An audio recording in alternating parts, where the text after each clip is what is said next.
Fantasy VII. This is going to be the 6th part where, well, we've just finished Midgar off, so we're just venturing out into the world. Now, first thing that you're going to want to do, you're going to want to sprint over here to Barrett, just have a quick chat with him, reassure him that Marlene's going to be okay. I'm pretty sure that does give you a positive affinity with Barrett. I might be wrong on that one.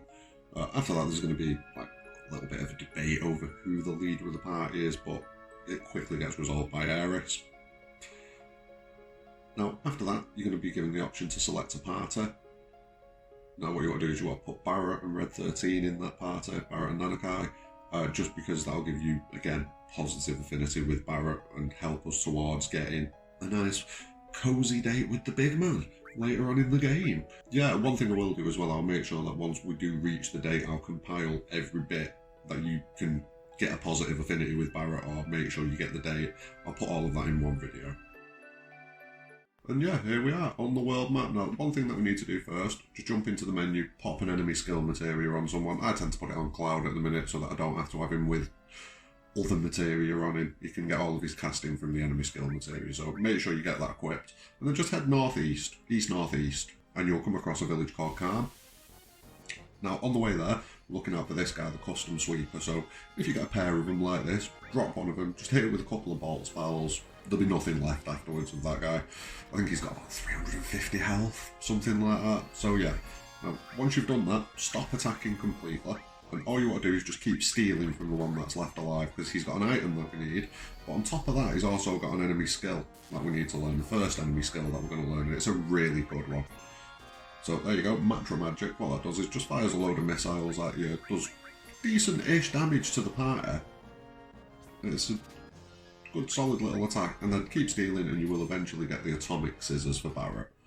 So once you've done that, you equip the atomic scissors on Barrett, and then you want to head into Kalm. I don't know why I'm healing there. I have no idea why I'm healing there. But yeah, atomic scissors on Barrett. And that kind of brings him up to the same level as Cloud and Aerith as far as weaponry goes. Head into the town, and Barrett's going to suggest peacefully, as always, that we head into the inn. So follow the team in there, because there are a few things that you can pick up in Kalm, but we don't need to do that just yet. We've got some slightly more important things to do first, which is basically the Kalm Flashback. So this is going to be a massive dump of story. I'm going to try and keep it as non-spoilery as possible, but that's practically impossible at this stage. Because I mean, it doesn't spoil anything going forwards about the game. It just kind of gives you a bit of context as to what's going on and what the deal with Sephiroth is. Because originally, you know, the game was just a terrorist organisation fighting back against a massive, well, another terrorist organisation, basically. And then Sephiroth's kind of dropped in, Aerith has dropped in, and things have changed a little bit. So this kind of gives you a bit of context. So here we are, we're on the mission. You've got Cloud and Sephiroth and a couple of other Shinra grunts. And we're heading to the town of Nibelheim, where there's been a big increase in the number of monsters that have been sighted and that have been attacking people recently. And as you can see, not even a threat to Sephiroth. He just deals with it. No problem. You can't even do damage, so you can't even hit it. Whereas he's just taking chunks off it. I do like the fact, though, that they've kept him semi-human at this point. He's only doing about 3.5k damage, which is something we'll be doing by probably the end of the disc.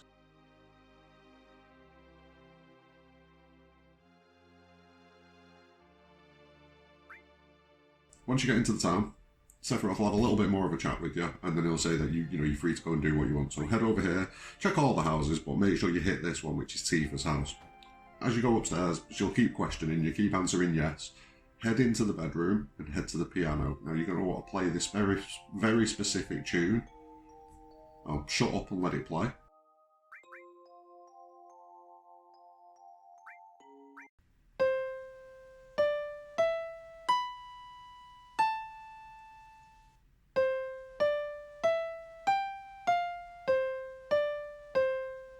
And I'll make sure that I've got it flashed up on screen as well for you while it's playing through. You hit those buttons, and it will make sure that you can get something very useful for Tifa later on in the game. We'll just leave it at that for now. Another thing you want to do is make sure that you head over into the corner, just over here. Make sure you sniff on them panties, because, you know, why not? It was the 90s, it was a simpler time. We can get away with this. After that, head next door if you want to, and you can get a bit of a flashback regarding Cloud and his mum. I'm going to skip it here, but, you know, it's quite... Nothing massive happens or anything like that, but it gives you a nice bit of context, bit of character building, that sort of thing. So, it's up to you, check it out if you want. Once you're done with everything, head into the inn, head upstairs, talk to Sephiroth once, and then come and chat to him again. And he'll recommend that, you know, get some kit. Big day ahead. You'll wake up the next day, and the big day begins with you meeting Tifa. So, Tifa's here, Sephiroth's here, Cloud's here. Kind of sets things up quite nicely. And then also this guy wants to take a photograph of the team. This photograph will come back into play later on as well. Like, a lot of the stuff in this recurs throughout the game, so it's definitely a vital part of the game, vital scene. Can't wait to see how they do it in the remake. Genuinely, is it going to be a full FMV? Because, I mean, if they do it as a full FMV, that's going to be like 20 minutes just sat there staring at the screen. Anyway, after that scene, you'll be on Mount Nibel, walk up to Tifa on the bridge, she'll keep moving ahead, you'll follow after her, and the bridge is going to snap. Which, you know, it's just a bit of an inconvenience, really, isn't it?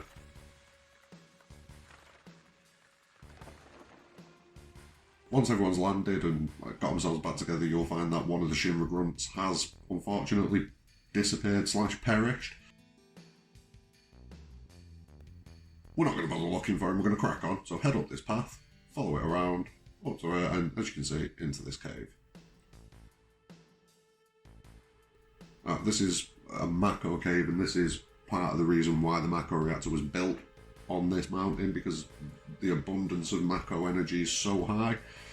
It just shows that's all Shinra are looking for. They just want to find the quickest, easiest, biggest pile of Mako that they can get the grubby little mitts on. And speaking of getting our grubby little mitts on some Mako / materia, we're going to try and steal Sephiroth's materia, but he's not really having it. He's not really having it. And his setup's not the best either. You know, he's got a bit of an amateurish setup there. We'll show you some better materia setups later on, believe me.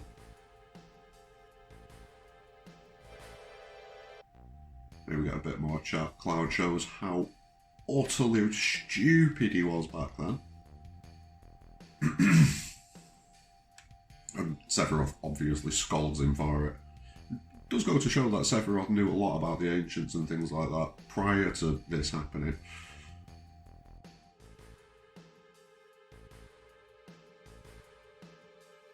Once we reach the reactor, Tifa's not going to be allowed access because the place is full of Shinra secrets. There you go. Shinra's industrial secrets. Yes, industrial secrets. But Cloud's going to head inside with Sephiroth, and the Shinra Grunt's going to keep an eye on Tifa, you know, keep her locked outside. But Sephiroth finds this section at the back of the reactor, and this is where things start to take a slippery slope downhill.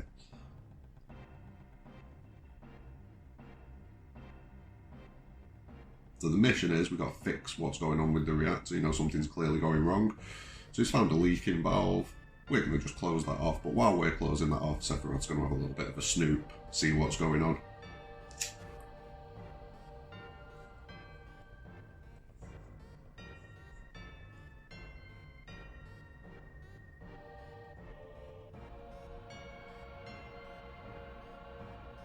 So there you go, you can see he's talking about Hojo and Professor Gas there. Now, to look through the window, you actually have to talk to Sephiroth again. And then you'll have a look in, and you'll see what that naughty boy Hojo's been up to. Now, this could tie in quite nicely with what we're seeing in the remake trailer, where you see Scarlet's doing some sort of experiment with materia as well. It seems like, you know, the Shinra are deep in this kind of experimentation with Mako and materia and genetics and things like that. So I'm hoping we get that fleshed out a lot more in the remake. That'd be a really good thing to see. But this is the point where Sephiroth starts to realise that things aren't quite what they seem. He's piecing things together slowly, but he still needs that final little push over the edge. And then, as you can see, one of the monster's pods breaks, and this is probably... Well, I think this is meant to be telling you that this is where a lot of the monsters in the area are coming from this. malfunctioning Mako reactor. Now, after all of this, you'll wake up, so head to the Shinra Mansion, then head up the stairs and to the right, and then you're going to follow this way into this room, and in through this oh-so-cleverly hidden secret door. Follow all the way down the spiral staircase, down this corridor, stroke the door here gently, let Vincent know that we'll be back for him later. Poor Vincent. And then head into the end room, and we'll get a continuation of what's gone on with Sephiroth. So he's finally learning where Jenova came from. He's not learning everything correctly about Jenova. He's learning what the Shinra assume about Jenova and what the Shinra think Jenova is. So they think that she's an ancient, and they're using Jenova for their experiments.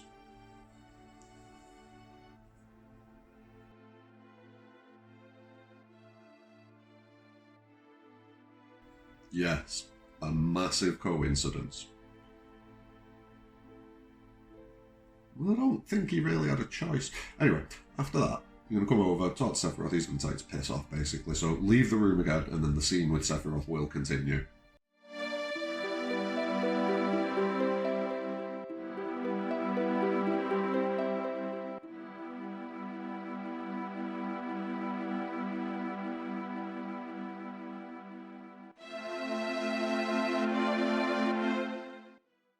After the scene finishes, the music's going to become slightly more ominous, and those of us that have played through the game know what's coming here. So you're going to head over to the right, all the way back down the spiral staircase, down the corridor, and back to where Sephiroth was. And we're going to pick up that scene where it left off. Sephiroth's read everything now.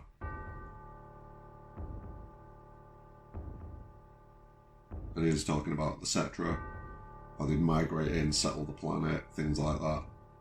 And that they'd find the Promised Land, which we've heard of before from President Shinra. So the plan of President Shinra is starting to become a lot clearer now. He's planning to use whatever information or knowledge that he can find about the ancients in order to find the Promised Land, which is supposedly an abundant land full of Mako and life and energy. And in the process, use that to further the Shinra Corporation's goals and endeavours, and basically line their own pockets.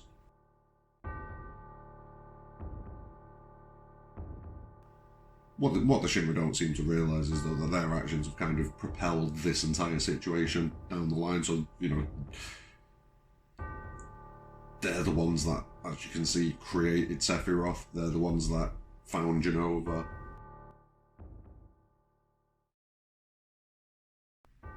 And there we go. The music kicks in, and Sephiroth's going to see his mother. So follow Sephiroth. You're going to follow all the way back out of the Shinra Mansion. And when you come outside, you're going to see that Nibelheim has been destroyed.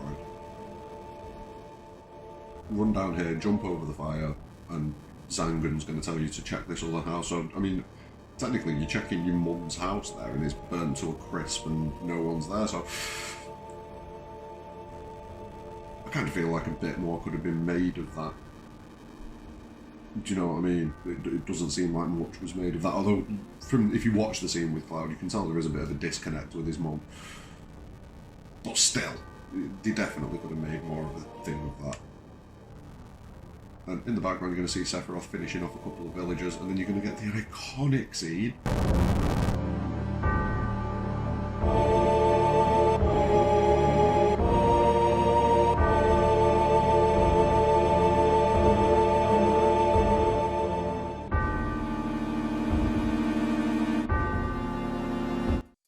After this, the scene will change back to the reactor and you're back in control of Cloud. So you're going to head inside, and then we're going to see the scene again that Cloud had when he had like the flashback moment in, I believe it was the second reactor. Yeah, the second reactor that you hit.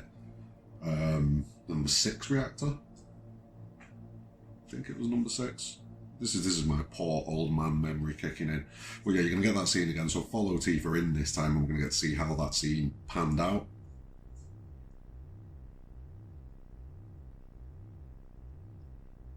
You gotta give Tifa some credit here. This takes some real balls. Real balls.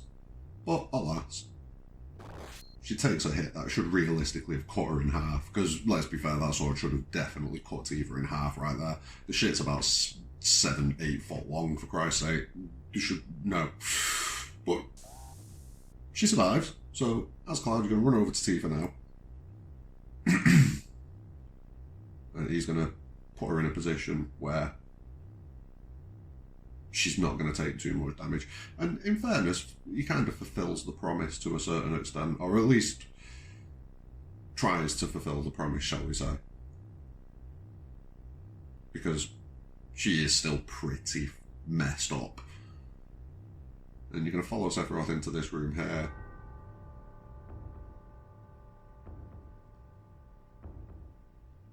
And this is where we get like the final face-off between Cloud and Sephiroth.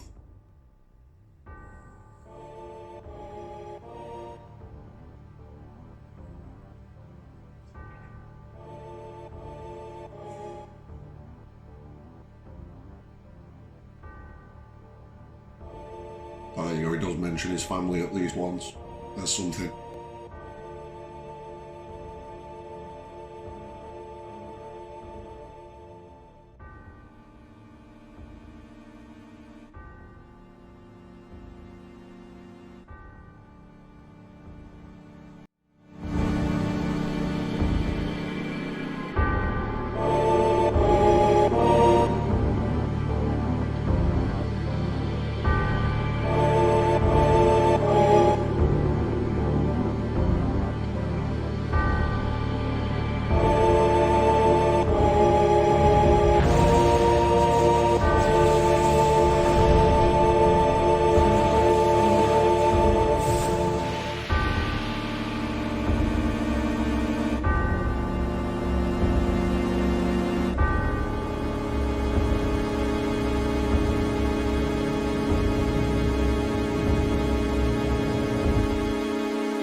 And that's it. That is the end of the Kalm Flashback. There you go, that's the end of my story.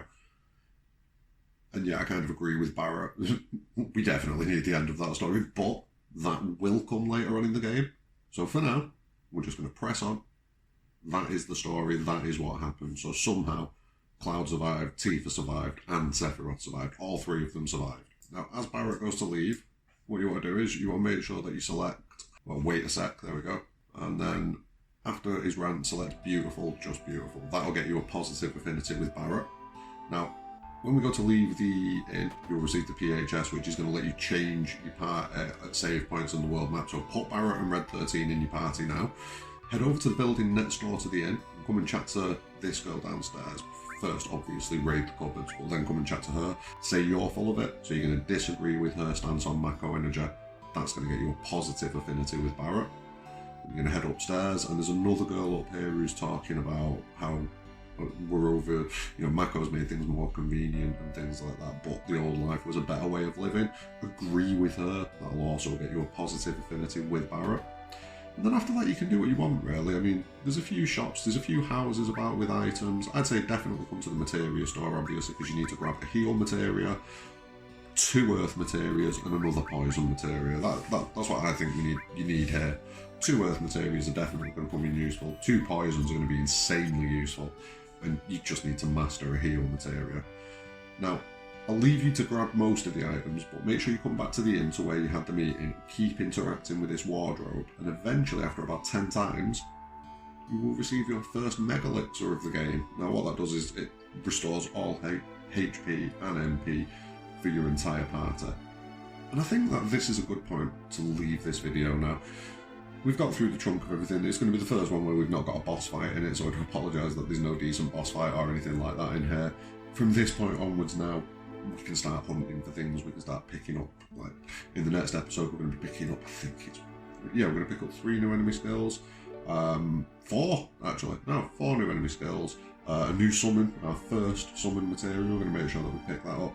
We're going to learn how to catch chocobos, which is pretty useful, and one of the enemy skills that we're going to pick up is stupidly overpowered, which we'll get into in the next video. So thanks very much for watching. Smash a like on the video, subscribe to the channel and check out some of the other content that we've done. I've recently done a video where I discussed some of my concerns about the franchise and the way things have been going, so please do check that out. And yeah, have a great day, take care.